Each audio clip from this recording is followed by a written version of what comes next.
What is going on, y'all? Welcome to Pod.ai, where we let AI do all the work and figure out everything else on the back end and try to do as little work as possible. Yup. Talk to me about, so for the last podcast, you like chopped it up into a bunch of little reels, but you did that shit in like 2 minutes flat. So I wrote a program. So I'm a washed up software engineer, but it basically just takes, you input a video and it just goes and chops it up into sequentially ordered shorts, right? So this last podcast we did, I chopped up into 55? Yeah. Mind you, the podcast was 46 minutes, but So this is a little clip. So I pre-edited it in vertical. So like it's not adding like the text or anything, but I already had a transcript from the first cut. Then I just stacked it to give this effect. And then, so even with like the few steps of like me having to like do this, it's hours. Cause like normally like doing all this shit, doing that by myself as an editor would have taken me probably a solid like 4 hours. Yeah, it takes forever. Now I didn't go through and find like the best sound bites. Wait, do we need to adjust your camera? Do we? I think your head is clipped, yeah. Am I in focus? Hello? I think you're in focus. I think your head is just clipping a little bit. Oh, all right. So I'll just lean. I'm gonna lean back like Fat Joe said. Nah, bro. We'll just hold up, guys. This brief intermission. I think that's better. But yeah, man, doing these podcasts is a lot of work. YouTube in general is a lot of work. I'm working on my channel. Yeah, finding something to help with that work is super important. Yeah. What we're gonna talk about, dude. Donald Trump got indicted. That did happen. The East Coast is orange. Dude, my cousin called me from New York. Yeah. And he FaceTimed me, and I hadn't seen any of I hadn't seen it on my page or anything of what was going on up there. And he called me, FaceTimes me, and shows me like what's going on outside. I was like, dog, is it the fucking apocalypse? What's going on? Yeah, it was some straight up like Dune. Like I even think of like that one scene in Middle East sepia filter looking shit. Like, what's that movie with Ryan Gosling, the one that's in the future? Blade Runner. Yeah. Like, you know that one scene in Blade Runner. I hate that you said the movie with Ryan Gosling. I know. Instead of like Harrison Ford, but yeah, Blade Runner. Yeah, my fault. Shit. That's the new one. It is good. The new Blade Runner is good. Funny enough, I haven't seen it, and as a filmmaker, everybody recommends it to me, and I just You know what? I need to take more time out, or just like schedule more time out to actually go and like really sit down and watch movies. Yeah. Because that's where I used to get a lot of my ideas from, like shot listing or just looking at composition for movies, and I just don't got the time. I feel like when you're like, because I have the same thing where it's like I have creative ideas, and then I need to actually do like shot listing too, even for like shorts. But I'm like, you need to watch stuff to get inspiration. But then you're like, what do I even watch? You kind of got to just like run into shit, you know? I just end up saving a lot of like stuff from creative filmmakers on like either Instagram or TikTok, or like if I see a creative shot, I'm going to bookmark it. I'm going to save it, put it in a little folder. But I very rarely, cheers, dude. I very rarely go back and look at the stuff that I've saved. I need to like just make a habit of that. Yeah. Yeah, I've been jotting down usually when I'm pretty high. So like I get baked. Well, we were just talking about this. I work out high as shit, but I get like, because it's edible, like I finish my workout and then I get more high later. And then after that, I like make music and like start doing random creative shit. But like I have like all these crazy like little short ideas that I've been writing down. I just got to film them, but it takes a lot of time. Even doing like, kudos to people. You ever see people do like the skits with like the multi-shot skits, but it's just them. Yeah. And then like all the dialogue is like cut to where it seems like that takes so long, bro. It takes so much planning. Even the people that do that on like TikTok with their phones, where they're like talking back and forth to one another, but they're like, like Tony, I don't know how to pronounce his last name, but Statovci. Yeah. You know what I'm talking about? That guy, yeah. So kind of the way that he does, looking, the way that he does his TikToks, where like he'll be speaking from one perspective, but then he'll voice over the response to that perspective and then cut in the middle of that voiceover to change the camera angle. How does he do that?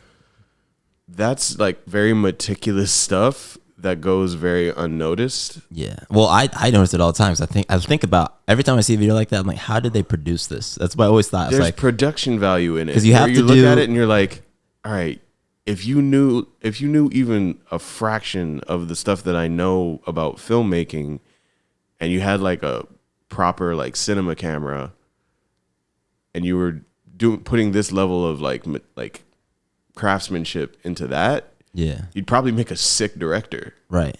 You have to, because like for 2-person dialogue, you have to do the one person talking. There's 2 ways to approach this, right? Or maybe there's more, but you film one side of the dialogue, you let it run, and then live, in order to get like natural response times, you fill in the other side of the dialogue. Or you do one person back and forth, or do like the voiceover. But either way, it requires you like having to do this one take and then come back and like redo it to fill in the gaps or something like that, right? There's like those 2 approaches, but either way, it takes a shit ton of planning, unless you just like ad lib back and forth, right? I feel like it boils down a lot too to people that create on TikTok exclusively.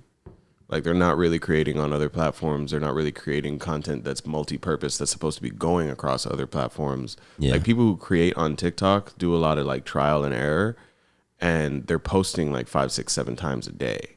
Yeah. So like doing just the practice of like doing that so often is going to build up muscle memory and build up different like, oh, all right, I know how to do this particular kind of like back and forth dialogue.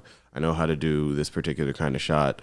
I know how to do this, and that. And you just build a catalog of skills that you can just use at random for any particular video. TikTokers are drug addicts, man. They're addicted to that shit. Like I'd be on TikTok scrolling, but like when people make like 4 or 5 a day, I'm like, bro, How? like what? You don't like, got a job? I want to have it in me, you know? Like I'd be having ideas too. I'm like, That's you why, know? a lot of my content on TikTok, if I'm not doing like one of my filmmaker series where I like actually plan it out, do a shot list. yeah. If I'm just on TikTok and I just see something that I want to respond to, I'll probably just make something That's quick. All my content is shit.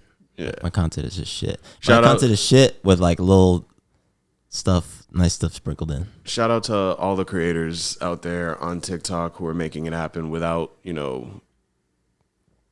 any sort of like filmmaker knowledge or going out and getting a degree in film. You guys are sick. I respect the shit out of that. You're disgusting. That's how sick you are, you sick fuckers. So Donald Trump situation. Got indicted for mishandling some documents and classified information. I'm curious to see what they actually get him with, right? Because the problem with this case is that people bring up the email things. We heard Joe Biden had some documents. So like, was he trying to sell war? I think, and there's probably a little bit of bias in this, but I think that he was, because they were like nuclear documents. He was literally trying to sell like U.S. secrets to like the Saudis or some shit. Oh. Right? Because the man has no like, just doesn't give, I don't think he really gives a shit about America, right? He's just like, it's all about self-enrichment. So I'm like, why would you take specifically documents about nuclear stuff? And here's the thing, guys, with classified information. So I used to have my secret clearance, right? So I'm not just talking shit. Here's high level how stuff becomes classified, right? Most things, if they say it's a document that is created on a military base, or depending on where it comes from, like whatever server computer it comes off of, it automatically is classified. So there's a ton of classified information that is just meaningless. It's stupid. Like, it's just basically all this stuff is classified. Then there's classified information. And the reason I say that is because it depends on like Joe Biden, saying like Joe Biden, Hillary Clinton, and probably like a lot of politicians, guys, have classified information. Because I used to work in a room, like they keep talking about this SIF, right? It's like, basically there's these rooms where you can't bring any electronics in and things like that. You work on a closed network. Like I used to write code in one of these rooms for US Transcom, right? And you get to do all this training about the different levels of classified documentation, blah, blah, blah, blah, when you get your secret clearance. So there's classified information that is just like, you know, an email of like, hey, do you want to get lunch at 7? Like that's classified. Like basically the classification works that anything that happens on these devices is classified. So it's just all those emails. But then there's classified stuff where it's like there's different levels of secret. There's secret, top secret, different levels of classification. And there's stuff like, you know, where our nukes are and the technology and stuff like that. So if he specifically went out and got the highest level security clearance, like the stuff top of the top. Yeah, like valuable secret information in order to sell it, that's like borderline treason. If, and I'll say this, if he just had some boxes of emails or like just random stuff, which is still weird. It's weird that he went and got it, right? It's if it's just there because you didn't like clean up after like your government job, whatever, that's different. I actually wouldn't care. But if you just like had that stuff like anybody else, it's honestly not a big deal, right? Because there's a ton of stuff that's classified. Some of it is just like your day-to-day bureaucracy. You know, the government has a lot of people who just work on stuff that's not crazy, you know, important, but it's all classified. It's all classified by the way the system works.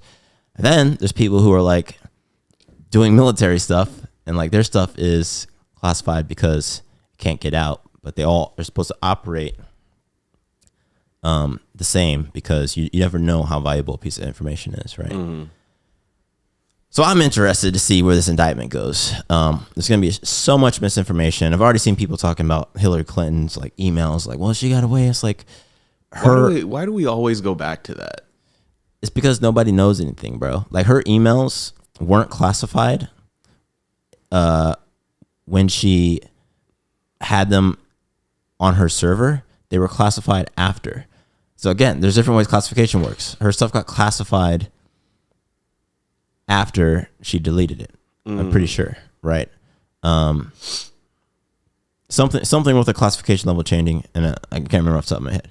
But the point is, there wasn't really anything important there. And then there's like the political theater aspect of it, which is always going to happen, right? And I'm not saying Democrats aren't without fault for this either, but dude, people are just dumb, dude. People are just really dumb. Nobody knows how anything in the government works at all. So it's like the government is like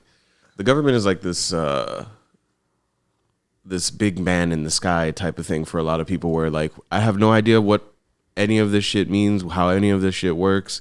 And our education system doesn't do a great job of filling us in on like how any of this stuff works. But I feel like because people, once you give somebody like a mystery, like something that they don't know but they want to know, like right. the Hillary emails thing, or you know, why did buttery Trump, mails exactly. That's just hilarious. But once you give people like that longing for a certain piece of information or a certain like puzzle piece that kind of like paints the full picture, yeah, they're not gonna let it. From what I've seen, they're not gonna fucking let it go. Like if you give them any opportunity to ask the question again, they will take it.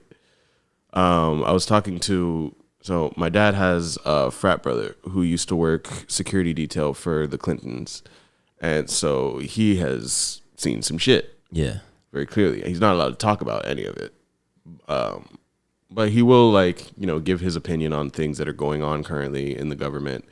And he doesn't really partake in the whole, like, political theater aspect of it. He's like, look, like, all that shit is bullshit. But yeah, the things that you need to know are that things in the government don't just happen by happenstance. Like, pretty much... Right.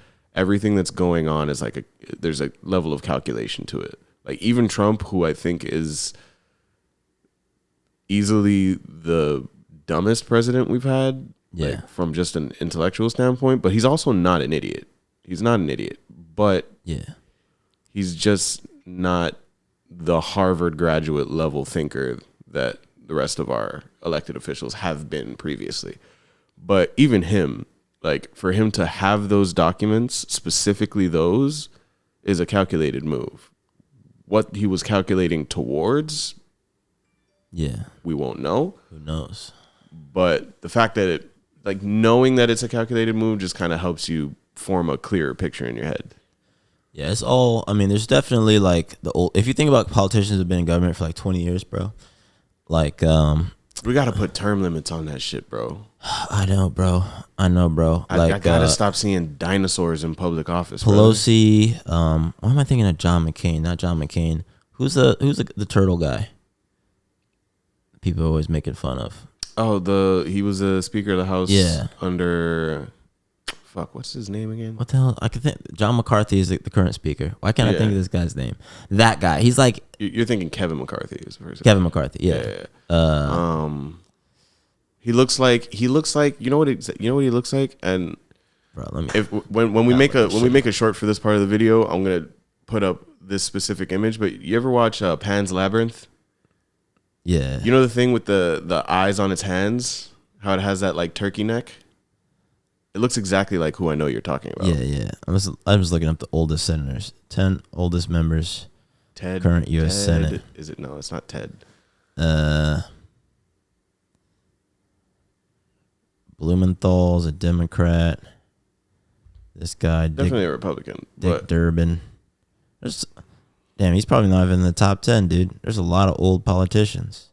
Jim Risch. Who the heck is that? Mitch McConnell. Mitch McConnell. There we fucking go. Born in 1942. This guy was born. I was so sure it was gonna be like 1904. This guy was born during World War II, man. That's crazy. It's absolutely crazy to grow up. He assumed office in 1985. This guy has been a politician my entire life. I'm 32. Right? I'm 32. He's been a politician for 32 years plus 6 more. Mm-hmm. That's insane. It's like, I don't know, man. It's crazy to even like. You definitely need we need age limits and we need term limits. Yeah, because like the idea that you can govern a world you don't understand is or nuts. you can make decisions that you will not be alive to see the consequences of. That's the part that gets me. Where it's like I don't think that part's as bad. I think to a degree, yes. Like especially when you've been in government so old, but like we do that all the time, you know? Yeah, but I just feel like the people that are making these decisions should have at least a little bit of personal investment into like the results of said decisions. Because like if I'm a cynical old person that grew up in the 40s and I'm on my way out the door and I don't particularly believe in any sort of God, because a lot of these people say they believe in religion and all these things and they do not practice that. Yeah, they don't practice what they preach. But if I'm that, and then somebody comes along and says, "Hey, why don't we just start taking rights away from people just for the fuck of it? We're on our way out the door. Your kids, we're not going to target anything that involves your kids because your kids aren't gay, black, Latino, any of these. Why don't we just like fuck over everybody else?" Right. And if I'm a cynical old fuck, I'm going to be like, "Nah, fuck it, why not?" And I think part of it too is when they're that old, so much of their brain space is filled with the past. Mm-hmm. It's like their prime of their life was 50 years ago, right? So they're remembering things that we're thinking we've progressed from. You know, like think about Mitch McConnell's like brain space. Like he's in his 80s. He still probably wakes up some days and he's like, "Damn, I can't believe the CIA shot Martin Luther King." Right, like I feel like that was yesterday. He was alive for that shit, bro. He was alive. They were still lynching black people. He was probably when he was a kid. No. I'm talking about when they assassinated MLK. It was like what, 70s? When they assassinated him, I think it was in the 60s. 60s, late 60s. Let's see. When did MLK die? We are not receptacles of information. Yeah, 1968. 68, yeah. 1968. Yeah, the whole flavor of the 70s would be different if he died in the 70s. He died in 68. You know what's crazy? I was on Reddit the other day, bro, and we were talking about protesting. And they're like, "I don't get why people protest anonymously." And I was like, "Why? What is wrong with that? Like, why would you want everybody to know who you are?" And then he's like, the person replied and said, with a photo of Martin Luther King, said, "Well, he did it." And then I was like, "You realize they killed him, right?" Like he's dead. Look at the results. They murdered the guy you tried to use as an example of why you should publicly put who you are when you protest. So it's like, I get like I have a very public like internet presence already. So like I get what they were trying to say, but it's like not everybody wants, especially in a, like we're still in a pretty privileged world, you know, in the country right now. But like once you're out there and like the face of a movement, like there are people who will like unalive you for that. You know, that's always a risk. So it's like, or do you lose your job? Like not everybody has like months and months of money saved where it's like, oh yeah, I could just protest for this thing I care about, even if it's gonna lose me my job. One thing I respect the shit out of is that, like, at least in those, like during the civil rights movement, I respect the fact that like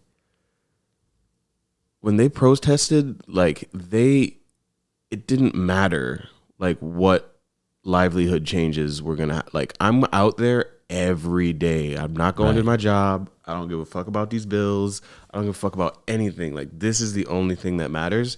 And I find that cool as fuck because I don't think we have that same level of, I don't think we have that same level of not giving a fuck today. You need community for that, right? There were people like, for all these people who weren't working, there was people like doing food drives, make sure everybody was fed, clothed, housed, right? They had these community shelters. So it was tough, but they had, so without a movement where people are unified, at least to a degree and purpose, it's hard to do that. But even back then, I mean, you had two, there was more than two, but there's two kind of schools of thought that people recall. It was like MLK, and then I can't remember. X. Yeah, Malcolm X. Right. So you had the people who basically said, I was about to flame you for not remembering Malcolm, dog. I just can't remember names. It's early. You wearing his glasses, but right now. You had, I know, right? You had the nonviolent approach, and then you had people who were a little more, you know, thought that people need to be taught a lesson, right? But go read Malcolm X's biography as well, autobiography, really good. Watching his thoughts evolve over time. But I think both of them existing at the same time is really important of actually changing the narrative. But we won't get too deep into that. Back to the indictment. Well, I want to make one point. Go ahead. I think the biggest difference between then and now is just community leadership. Not so much community, but like having like very enigmatic leadership. Like we don't have, there's nobody going out there and just being like, yo, I'll be the face of this movement. Because we saw what happened when you do that, right? Which is it goes back to your point for when you were on Reddit. But I don't think like people need a motivator, right? People need like a basketball team needs a coach, football team needs a quarterback. People need that one like super charismatic leader that's gonna push. Like that's why people when Obama was coming into office, I'll do it. No, I'm kidding. Honestly, bro, we could put like you saw the senators from Tennessee that ended up getting like kicked out. Oh yeah. They're like, I think their names was it Jason's or Justin's? They were both Justin. Justin, okay. Yeah. But they were both very like charismatic leaders. Yeah. Where like I could see, I was like, damn, like if we really just gave them a platform and said, yo, fuck the state that you guys are representing right now, because clearly that, fuck all that. Yeah. Go countrywide at the very least. Like lead some sort of movement for change where like I don't think anything is ever going to change if we don't do some like really wild shit. Oh, facts. I mean, you really gotta. Most change, unfortunately, not unfortunately, it's just the way the world works. Like, people hate protests on these big movements. Like, that's the only way anything gets done. Like, because especially in a capitalistic society, like, you're not gonna get people, you know, to change their behavior, especially when like costs are getting higher and higher. You know, I think we're gonna hit a breaking point eventually because costs are getting so high. You know, where people are just like, fuck it. We're already seeing it now with like Gen Z and like whatever the next generation is called, where like they look at the equation, You know, the American dream has been long dead, but they look at the equation now of what's left, and they're like, wait, so I have to work harder than the people before me, and not just a little bit harder. I have to work way harder, exponentially harder to get less, exponentially less. Like the discrepancy, that's crazy. The discrepancy is getting, which is I wrote this down as a topic that I wanted to talk about, which is like financial responsibility, right? Yeah. And we can go back to the indictment. Nah, we don't got to go back to that. All right. Anyway, financial responsibility in terms of like, all right, you grow up.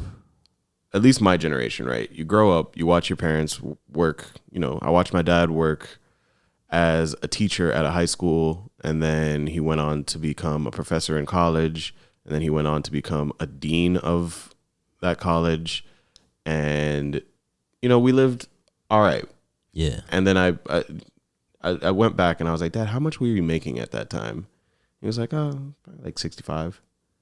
And I was like, And we lived a pretty good life. Like, yeah. And he was the only one. Like, my mom was doing real estate, but she wasn't really selling houses like that. Like, she might sell like 2 in a year for a nice little like supplement to that income. You know what I mean? So off of that, you fed a family of 5. I'm like, dog, I can't even afford a 1-bedroom apartment off of that. Right. Like, I can hardly do that. I'd have to live in the hood. You know what's crazy is most people, when you bring up these facts, they just like nod their head and like, yeah, that's just the way it's like, it doesn't have to be that way. You know, like. But what can we do in the now to change that though? It's like you said, man, something big has to change. So as like a real estate investor and all that, like this would be a huge risk to my business. But I kid you not, bro. If everybody in the country just stopped paying rent for like 3 months or something wild like that, like something I think crazy, like the crazy level change, it's the only way you're gonna get prices down. Because like I remember my first apartment, bro, was $665. It wasn't a nice apartment. It was well, that wasn't my first apartment. This was an apartment in St. Louis. What was my first apartment rent? I don't know. I lived over near my work in St. Louis, but neither here nor there. So this apartment I'm thinking of is 666 square feet, and it was $665. So it was like 99 cents a square foot, right around $1 a square foot. This apartment that we're in right now is damn near $5,000. Now it's pretty big, right? But even if you go down to a 1-bedroom in this building, I think you looked at them. It's like 32. There was 1-bedrooms in here for like 20, going from 28 to 32. They're definitely not in the 2s. It's probably it's definitely 32. Which but, means, mind you, I looked like at the tail end of like last year. Yeah. So the difference between a 1-bedroom and a 2-bedroom, 2-bath is like $1,700, and the lowest you're gonna get is $3,000 a month, which means you're spending over $36,000 a year on rent. So for a 1-bedroom, right? So if you think about that, like I get out of college, I can get an apartment for $600 a month, which is $7,200 a year, or what 6 times 10 is 6,000 plus another 1,200. It's about 72. Let's just call it 8,000, right?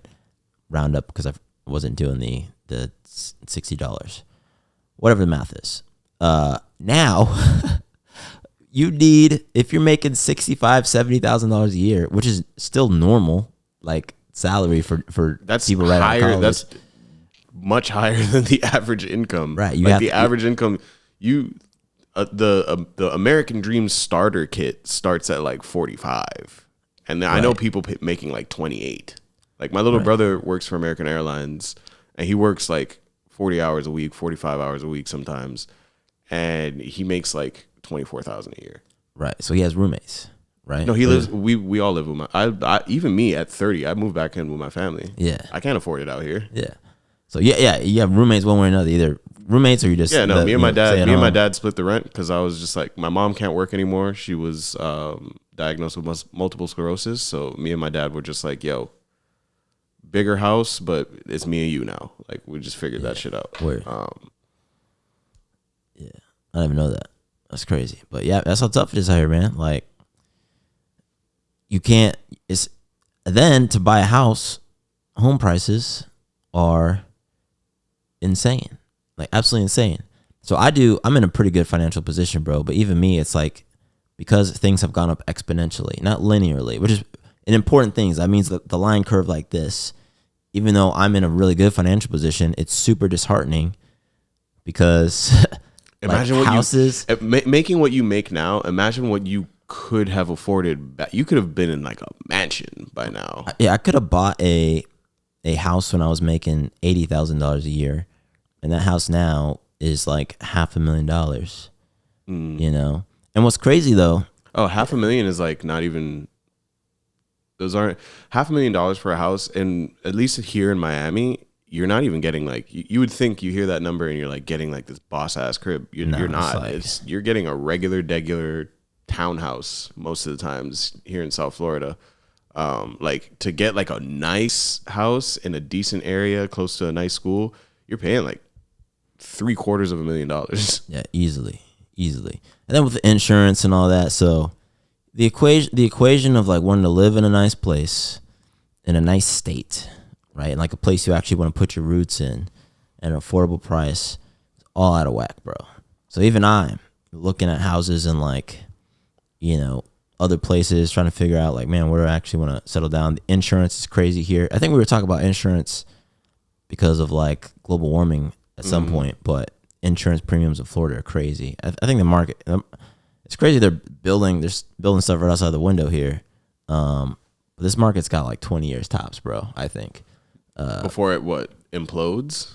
Yeah, dude. Insurance. I saw TikTok the other day. Insurance going up like 14%. Right. Like think about that. If you're annually paying $10,000 for insurance, that means the next year it's going up $1,400, which is about $100 a month.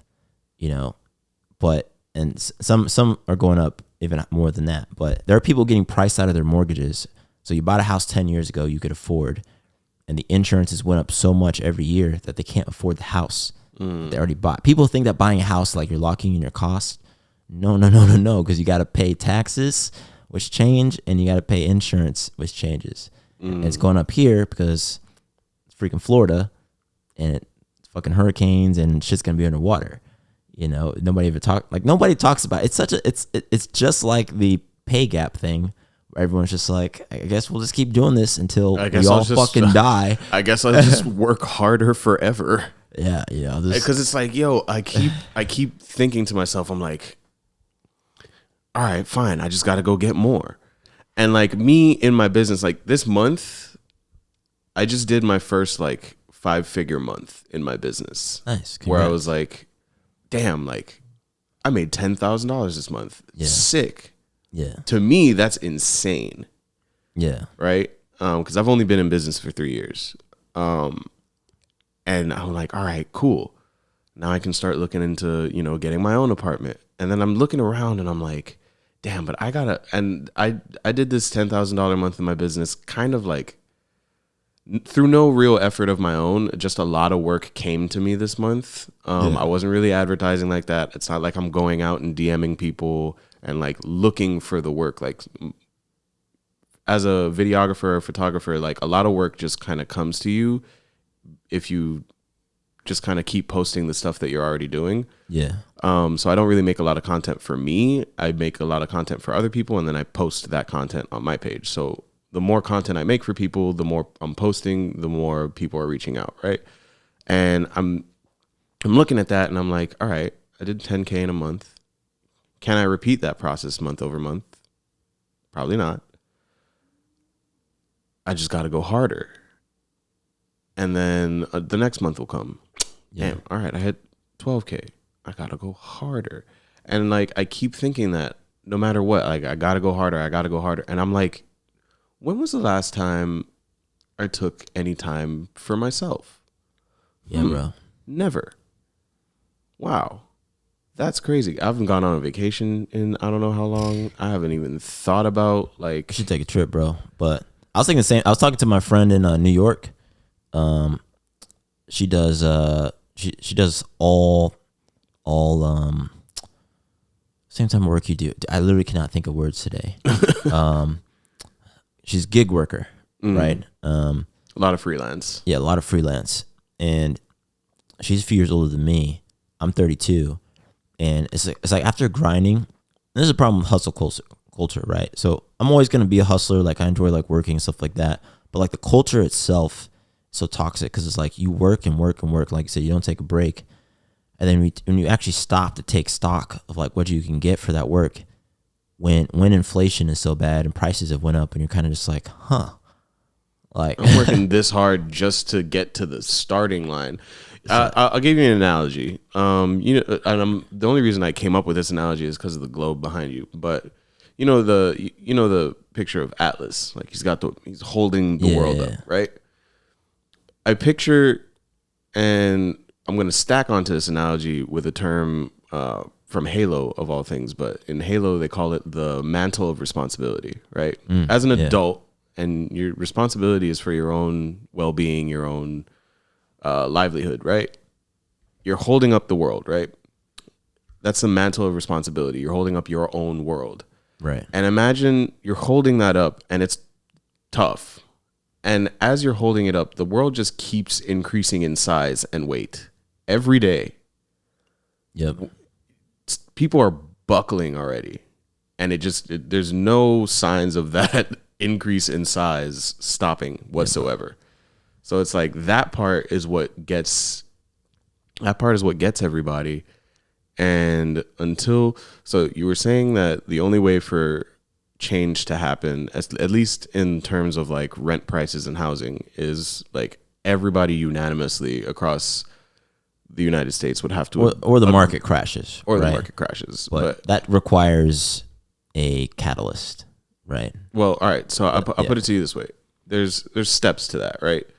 Step one, which we talked about earlier, charismatic leader comes in, motivates everybody, goes viral across a bunch of platforms, and motivates everybody to just kind of follow like along with one ideology, which is this shit is not working. Step two, organizes those millions and millions of people to say, hey, we got a lot of people here. Meaning we have a lot of influence and we have a lot of power. What if I told all of you to just not pay your rent for 3 months? Right. And then everybody unanimously agreed, like, fuck it. All right, why not? That is the only way. And even with that, I'm pretty sure, like, there have been rent strikes in the past. Yeah. And they're tough though, right? Because if you don't get enough people, then they can just, evict you, blah, blah, blah, blah. But if it has to be like damn near everybody. It has to be enough to hurt the owner substantially, right? And all owners substantially. And you can do this with any business. This is why boycotts work and fail most of the time, is because a business, once a business is big enough, they can sustain quite a bit of turmoil. Yeah. Right. But there's like a very, very, very, very big critical mass that's required for business to actually be able to sustain that. Most businesses are not really, really big. Even big businesses that you're thinking of they're not so big that they can sustain a true boycott. The reason most boycotts fail is because they're not true boycotts, right? People, they take like, you saw Bud Light, 12% dip in sales. That is not, they can, that's annoying to the executives. Yeah. But that is not tangibly meaningful to their business in any way, right? With the whole, boycott that the conservatives did. So a real boycott is like, holy crap. We're actually 65, unprofitable. We dropped like 65%. We are not profitable for the first time in years. Yeah. The one thing that kind of takes the wind out of my sails on this is that a lot of these bigger companies are, you got the BlackRock and Vanguard situations going on. They're backed by these financial institutions that can withstand pretty much anything. Like, I don't know that there's any meaningful change that could happen, or like what amount of time would people have to boycott for BlackRock to be like, oh, fuck, we're actually losing money for the first time? Well, you have to understand how the system works, right? So there's a lot of assets, and this is a really good question, right? So I'm going to try and paint a picture of how, not necessarily BlackRock, but a large company worth trillions of dollars. I'm talking amounts of money you can't even really fathom, you could actually hurt them, right? And so you have to affect the way that their debt structure and the value of their assets is valued, right? So a building like this that we're in right now is valued based off of the amount of money that it generates, right? So let's say you cut the amount of money it generates in half for a year, not just short term, but an actual year. So they can actually look and say, oh, this building definitely makes half as much. The value of it's going to go down exponentially. It's not going to go down in half. It's going to go down maybe like, 70%, right? It's going to go down more than half when it loses half its revenue. Because when you think of companies and when you like Apple and all these businesses, people invest in them based off of their future income potential. So there's always a multiplier affected to the value of things. So point is, say you cut it in half, the value goes down dramatically. Okay, so what happens to the owner of that building? They have debt on it. That debt was based off of the previous value. The values went down exponentially to a degree. So now they have this, we're always talking about leverage in investments. There's like this levered increase and decrease of valuations in debt. So now they have to offset that debt with some other assets so they can go borrow against, maybe they own some other building. Like, all right, we're going to take out another loan against this building based off of its value. Oh, shit. They did the same thing over there. Yeah, that building is also. So now you have a cascading effect where these businesses which run on debt, borrowed money, so there's too many levers are getting pulled at much, and it creates a cascading effect to where the whole thing breaks down. And the only way that they can stop it is by restructuring the system, right? So that's like historically, like how you can actually affect these mega corporations is you have to pull all the levers. Yeah, you have to pull enough levers at once. Or when you talk about, again, trillions of dollars, like these guys passively are making hundreds of millions of dollars, if not more than that, every year just by existing. That's how much money they have, right? So the only way you're going to actually affect them is through true financial leverage. Not like, they could literally afford, if you don't change the system, that you could take half of their assets away and they would just get them back if you didn't change the underlying mechanics, right? Because that's how much money they make. Like they're so big that if you cut them in half, they're still so big, right? You need to actually break the way that they can operate. Otherwise, they just keep operating. So that's like off the dome example. But yeah, bro, I think I'm talking about a lot of anarchy today. I know. Hey, go outside, guys. Burn a flag. We do not condone violence for the sake of YouTube on this podcast, unless, I'm on my Hobie Brown spider punk tip. It's a cool idea to think about, though.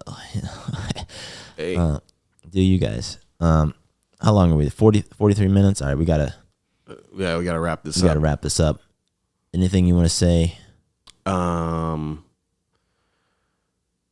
want to just leave off on this quote that I heard the other day that I was talking to my dad about, which goes back into the whole thing of like responsibility, right? Yeah. And it's this ideology called burn the ships. You heard about that? Yeah. You land, you burn the ships. Yeah. The only way you can go forward. Yeah. So when the Spanish, I don't know if this is when they like discovered Mexico or whatever, but they land in Mexico and the natives are kicking the living shit out of them. They're beating their asses. And they have the option to just turn around and go home. But the captain of these ships basically goes, you know what? No, fuck that. Burn the ships. We have no other option but to either die here or we start winning the war, right? Yeah. So they burn the ships, and all of a sudden, they start winning. People start digging in. People start, you know what? Fuck this shit. If it's either die or getting win. home to Samantha. Yep. So when you take away options, and the reason that I bring that quote up is that the ships are kind of burning already around us, right? The ships of the American dream, that ship has been burned. The ships are all kind of burning, and we're looking around and we're like, the general populace, a lot of people have their backs against the wall in terms of finding financial freedom, finding a way to just live comfortably and not have to worry about, like, not to live in worry. So Yeah.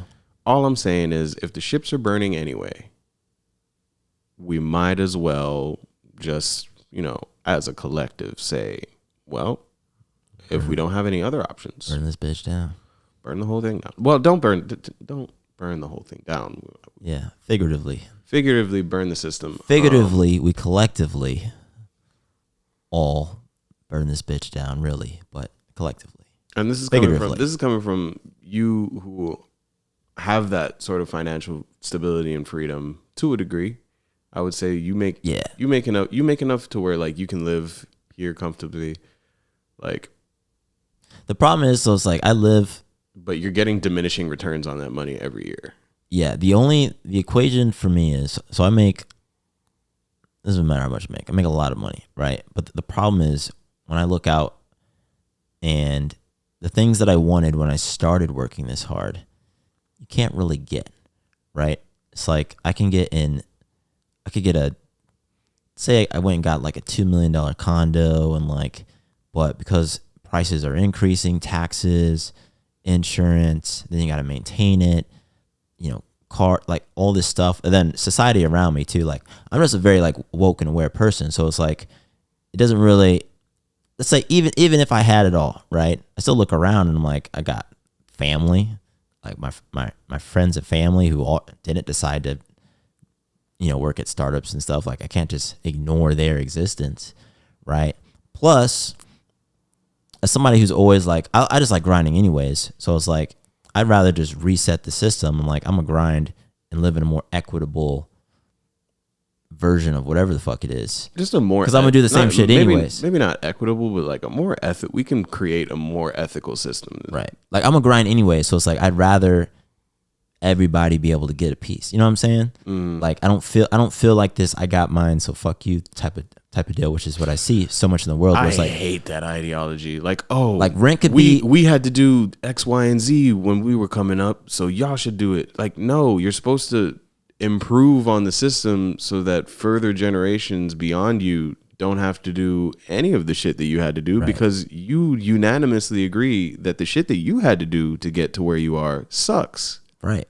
You think it sucks. I think it sucks. You didn't put any systems in place to make it suck any less for me. As a matter of fact, it sucks more because y'all were selfish in your previous generation. I'm talking to you, boomers. But hey, fuck you, you boomers. guys fucked this generation. Fuck you, boomers. They fucked this generation, and then they were just like, yeah, well, you guys have to deal with the shit that we had to deal with. And it's like, we shouldn't, though, because you guys didn't have to deal with the shit that, they had to deal with in the Great Depression, because they worked really fucking hard. They created a shit ton of jobs. They created a shit ton of prosperity for y'all to enjoy. Y'all enjoyed that prosperity and then drained the life out of this fucking country. But I digress. I think I've gone into my Marxist era. And with AI, dude, like, the jobs are not going to exist. Like, like when I talk about the equation not working, like, it is on life support and the plug's about to be pulled. Like, there's so many jobs that, like, even if you're a hustler, like, you won't be able to out hustle AI. You won't be able to outwork, which means you essentially become a labor slave. You are an indentured servant. There's going to be, like, the next generation is going to grow up in a world where no matter how hard they work, you cannot overcome the cost, right? I can see it. Like, this is even some crazy shit. You're gonna have Walmart employees living in Walmart housing, right? And they're like, oh yeah, we'll give you housing, we'll give you food. All you got to do is work 60 hours a week, and they'll put you on some little reward system where you can start to eventually own your Walmart house. It just so happens it takes your entire lifespan, But don't let anything at all happen, because then you got knocked down, and then your kids are going to... Bro. That's dystopian as fuck. It's not even dystopian, bro. That's like the outcome. It's like the future outcome, because there aren't going to be enough games to play for people to make money. Bro, I'm telling you, bro. They used to do this shit back in the day. Like, history repeats That's itself. a plantation. Bro, so like factory workers in the United States used to work and live in like factory provided housing, right? Where it's like your entire life. And we still have some remnants of this today, right? Healthcare. If you want healthcare, cheap healthcare, you have to have a job, right? You can't just get access to healthcare as an individual, right? If you go through the public option, it's like $700 a month. It's insane if you don't have some job, right? So they force you. There's all these ways to force you to have to work at some big mega corporation, right? And so basically the story is, as things get more and more expensive, people are going to look for alternative options for housing. They're like, man, I want to have a house over my head for my family, and the smart option is going to be to work or live in the Walmart housing, get your housing subsidized, or the whatever the. And I know someone like some person is going to listen to that and not think of it as because they're going through it right now in whatever housing situation they're in, and they're going to hear that and be like, Walmart housing doesn't sound that bad. I don't give a fuck what house you give me. Just put a fucking roof over my head. Someone's thinking that, as they're listening to this. And I just want to tell you, you are actively choosing. If you were to choose a lifestyle like that, you are actively choosing slavery. And you'd be able to live a comfortable life, go out on the 4 hours a week that you don't work. You'd have like no humanity though. Yeah, you'd have you'd nothing to speak of. The end result of that society is like everyone is like wearing the same gray outfit.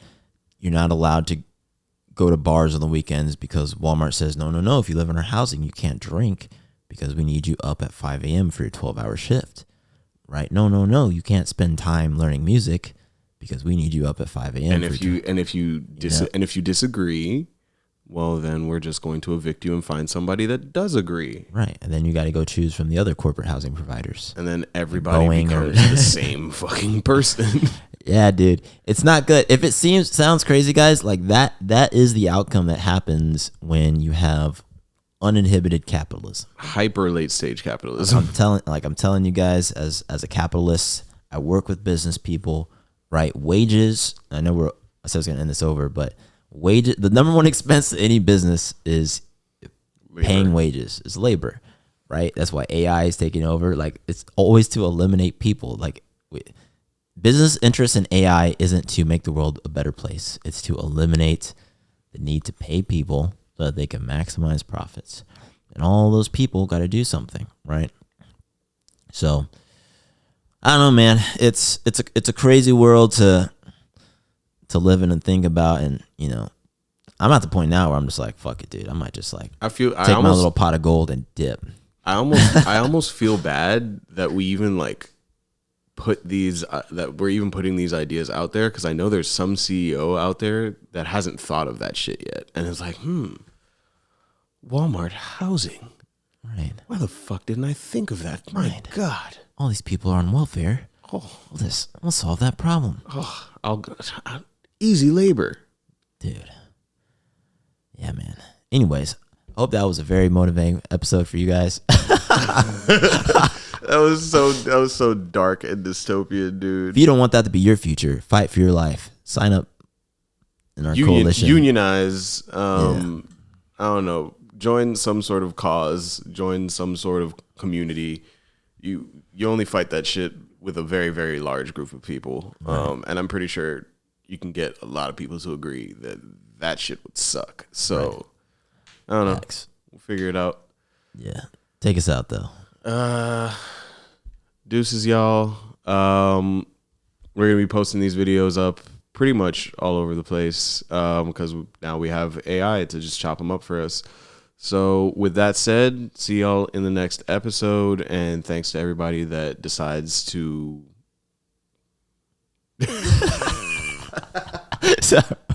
I'm out. Peace. End the episode, dog. Peace.